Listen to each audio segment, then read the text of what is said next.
Muy buenos días. Primero, la familia caficultora y sin duda alguna el tema de proceso lo hemos estado escuchando en los últimos años y cada vez más con el tema de cómo desarrollamos diferentes procesos para potenciar diferentes elementos en nuestros excelentes cafés que contamos en cada uno de nuestros países. El objetivo de la presentación es exponer uno de los detalles que para efectos prácticos voy a tratar de aclarar en las primeras transparencias sobre el tema del rendimiento, ¿verdad? Que el rendimiento, particularmente para algunos países, particularmente con Costa Rica, está regulado y específicamente vamos a presentar datos particulares de algunos procesos que hemos estado evaluando en los últimos años.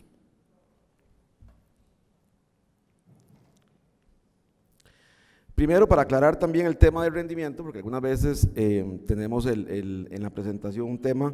y necesitamos tener todos en sintonía a qué nos estamos correspondiendo con el rendimiento. Para efectos didácticos, en cada uno de los países tenemos una definición. Para nosotros el rendimiento, en el caso del café de Costa Rica, es la conversión de café fruta que recibimos en volumen al café verde que obtenemos finalmente de esa uva que estamos recibiendo en cada uno de nuestras firmas beneficiadoras. Ese modelo que ustedes ven ahí es una estructura que el ICAFE ha estado desarrollando en los últimos 57 años. Hemos estado calculando rendimientos todos los años para cada una de las firmas beneficiadoras que tenemos en el país. Actualmente tenemos 304 beneficios que están operando alrededor del país y para cada uno de ellos calculamos un rendimiento particular, una conversión de fruta versus lo que obtengo al menos, y el mínimo es lo que regula el Instituto del Café de Costa Rica, el rendimiento mínimo que tenemos que reportar, en el caso de un beneficio por ventas, de la fruta que hemos recibido. También para efectos del contexto, nuestra unidad de medidas es Fanega,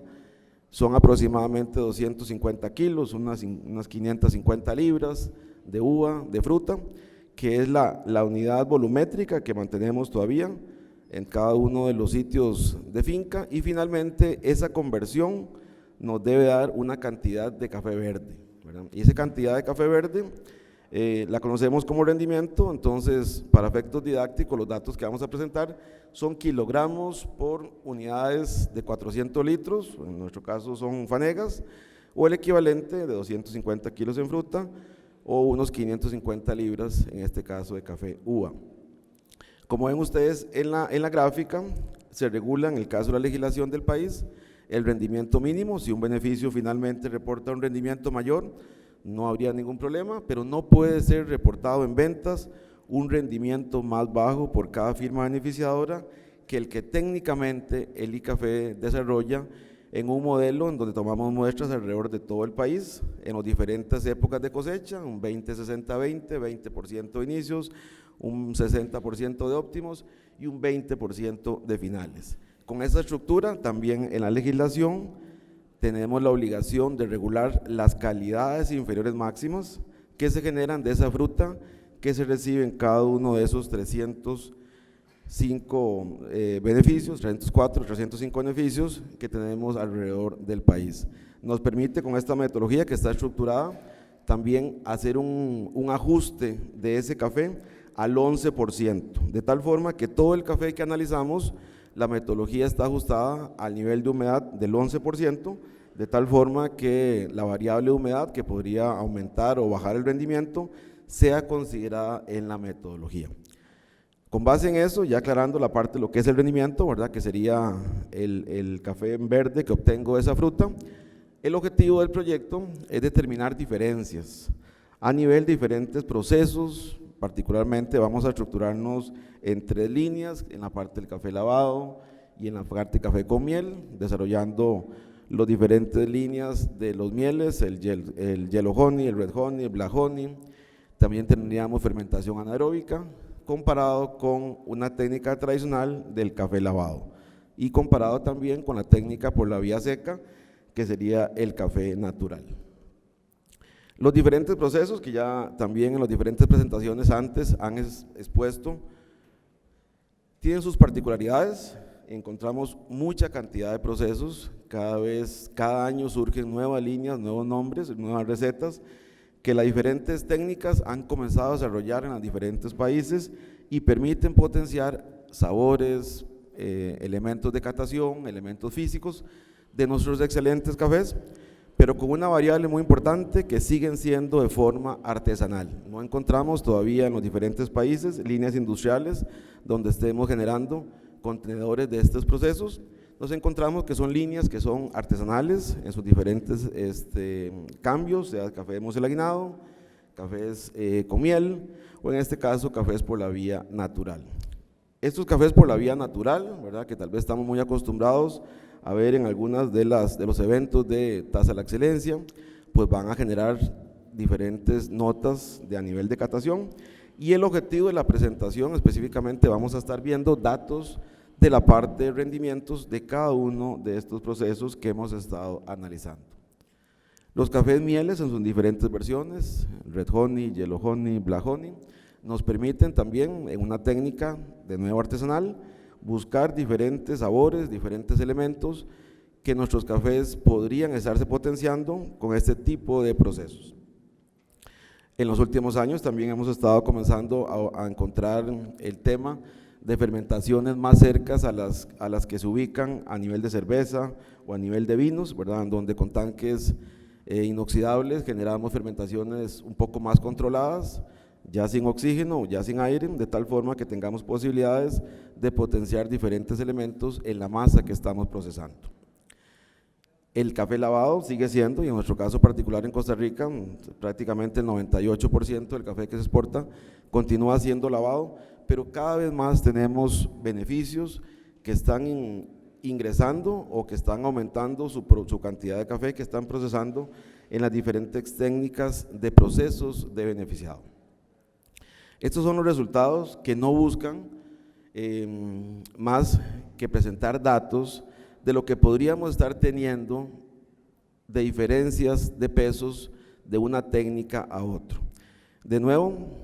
el mejor café es el que le gusta a usted, y si el comprador está dispuesto a pagar por esos procesos y compartir el riesgo que significa este tipo de elementos, es muy importante que el productor conozca que en estas técnicas tendríamos diferentes elementos y el peso es uno de ellos. Estos datos que están acá no son definitivos, no son regla de dedo que podríamos estar aprovechando para hacer cálculos de pérdidas. Es un ejercicio de un café Obatá,